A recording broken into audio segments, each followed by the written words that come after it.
event, I guess. Okay, please rise for our pledge. I pledge Allegiance to the flag of the United States of America and to the republic for which it stands, one nation, under God, indivisible, with liberty and justice for all.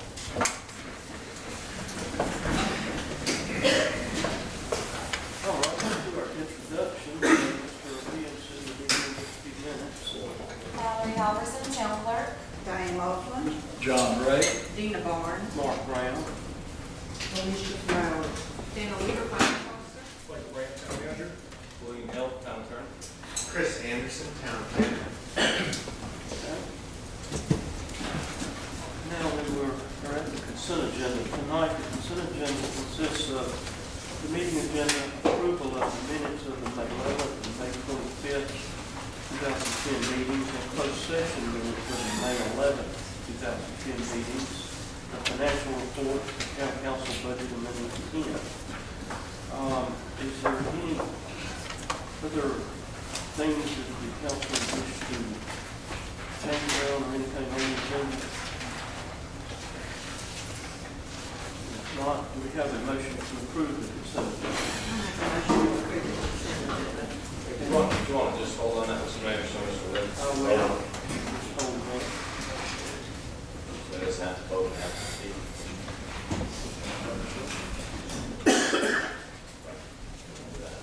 Came in right up.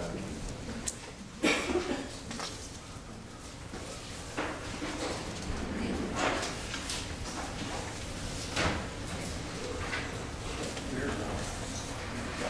Have the consent agenda, and we've got a motion for the approve the consent agenda.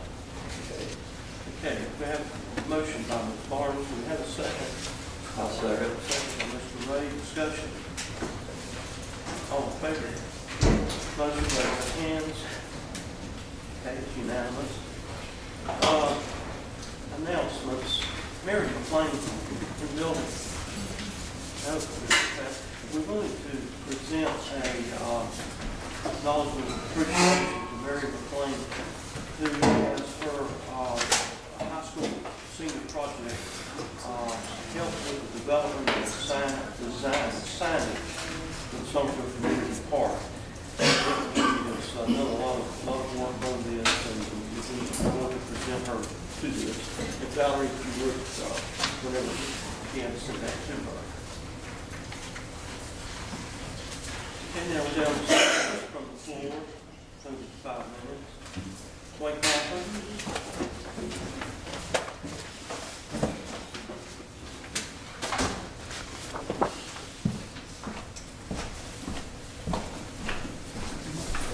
Can you hold for 1 second? Valerie, are you connected? Yeah, it's on. It just doesn't seem to be happening. See. Yes, it is. Yeah. Wayne Crawford, 1106 NC Highway 150 West. At our last meeting, off meeting, it was at the end of last month, I was told what I was talking about was not about the budget. So I'm going to use this time to not talk about the budget and finish what I started last time, or at least dig into it to a greater degree. What I was talking about at the last council meeting is why I didn't trust this council to even listen to what I say on the budget. So I started going down the road of explaining why I didn't think this council would listen to me. So that's where we're going on this path now. In 2002, we sent out a survey. It says on here very clearly, what do you want if it means a property tax? I challenged the council at one meeting, and this is what I heard when I asked about the survey, the results that Bill Peterson said we had. Hopefully this will transmit to the microphone.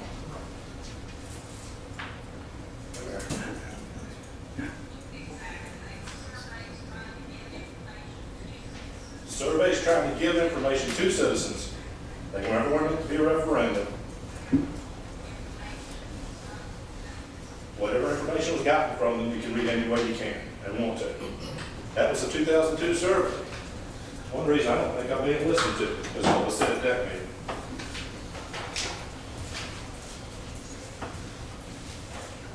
Ms. Barnes, this is a letter you wrote to me. I'm going to read it in total. I was defending the taxpayer, and our taxpayer needs to be recognized for all the money that is being spent in the town. Dwayne, as usual, your negative attitude seeks to vilify the efforts of so many Summerfield residents relating to the Summerfield Community Park. You're attempting to make political gain by acting as the guardian of the taxpayer. Our citizens understand that government of any kind is financed through the efforts of the taxpayer, and I agree with that. That's my words, I agree with that. While they may not have lifted a finger, the townspeople may not have lifted a finger to volunteer, they can take credit for what will be a beneficial addition to our community. They can take benefit of a higher value on their property because they live in a town that is giving back to its citizens. Well, that's impossible. The town has no money, it can't give back. That's the council giving back, but they decide to give back. As a Johnny-come-lately, your time might be better spent dealing with the problems instead of trying to rewrite the history of what occurred before you became active. I close by saying we need to thank those who give so much, including the taxpayer. And I agree with that. The middle part, I don't agree with that. Letter. This not when this what's your name? Flowers was running for office by Sheriff Barnes, talking about the disinformation concerned citizens put out, and how there was always money in the budget to pay for a substation, and the sheriff had been allowed to have the substation, that the money would have eventually paid for it. It was misinformation provided by Ms. Flowers, caused by Ms. Flowers' group, that had made the plans have to be scrapped. The decision cost Summerfield a town hall and a substation paid for by county rent. And you're going to cut me off whenever Can you're I just, I'm going to take a minute of Dwayne's time. I didn't have the group. I know. I ran by myself. You weren't even part of the picture at that point. Well, here's an article from the Northwest Observer dated August 6, 2004. Sheriff is being interviewed by Ms. Smith back over here. Sheriff says, the department would pay nothing or only a nominal amount to occupy the space. The citizens of the town would benefit from the presence, the sheriff says. The department also does not pay for a space at another substation occupied at the GTCC campus. I got another one in here from Mr. Brandt, and I'm not going to dig that one out, but another concurring with that. All right, I picked on you enough. Mr. Williams. Public nuisance, City of Greensboro. Lawsuit, you were declared a public nuisance charge. Public urination was going on at your place, you didn't do nothing about it. Public sex acts. The building they were in burnt down. The building you're leasing burnt down. When it burnt down, you were quoted in the Greensboro News and Record. That was my retirement when the building burned. News and Record article, these are not my words, this is News and Record.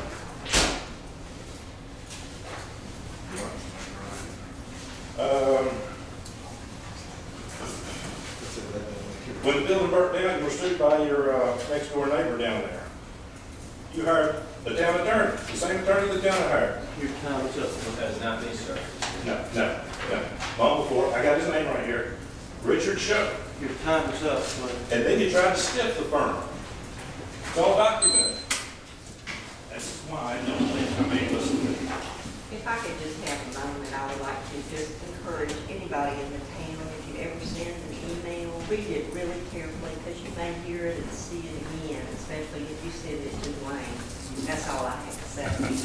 And especially if you say, if you write something quickly where you're reacting to something that's been said to try to provoke anger or something, so it can be videoed using it later.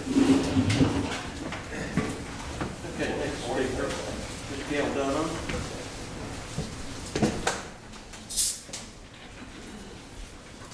Gail Dunham, 5805 Stoneville Drive.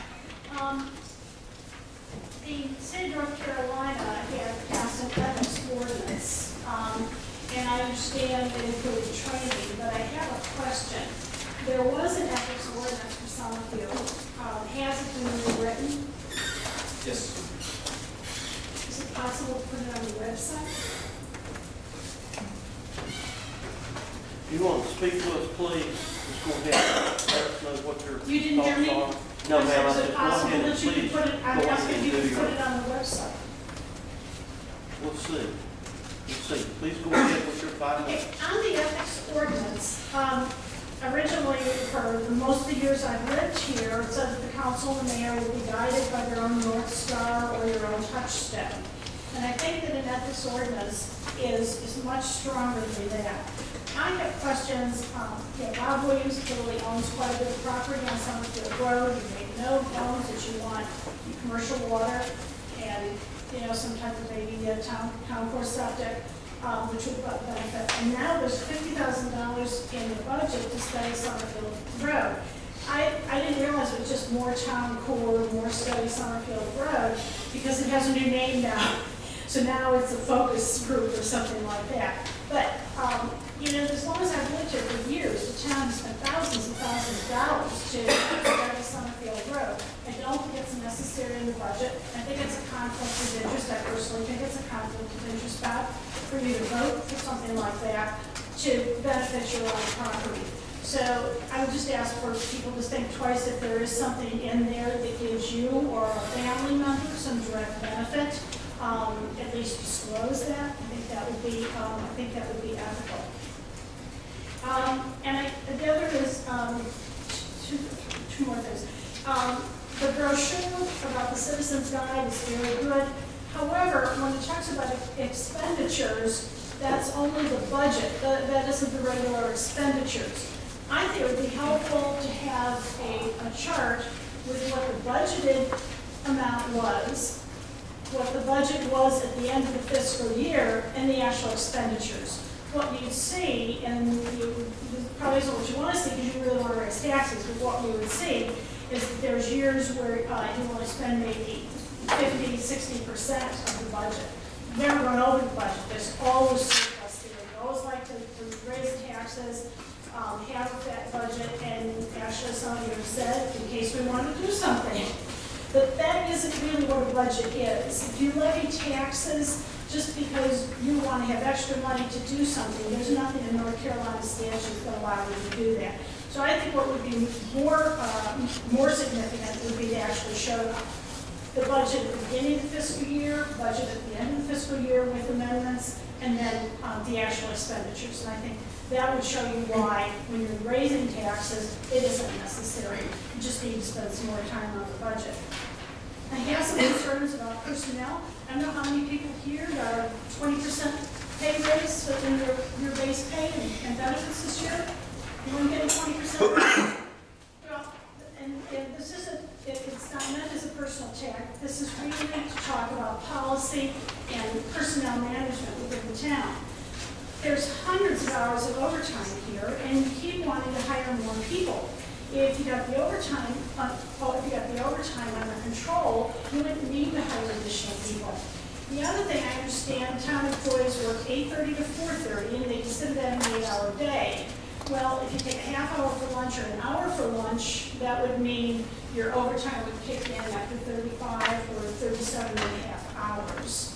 So if it was scheduled as a 7-hour day, that would allow you to attend possibly a meeting on straight time.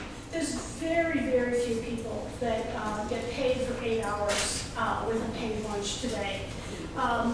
And Michael had said there's a 3% possibility of increase this year, and I don't know where to find that because there's no increases in Social Security because they said there's no increase in cost of living. And if anything, Social Security people are paying more for their Medicare.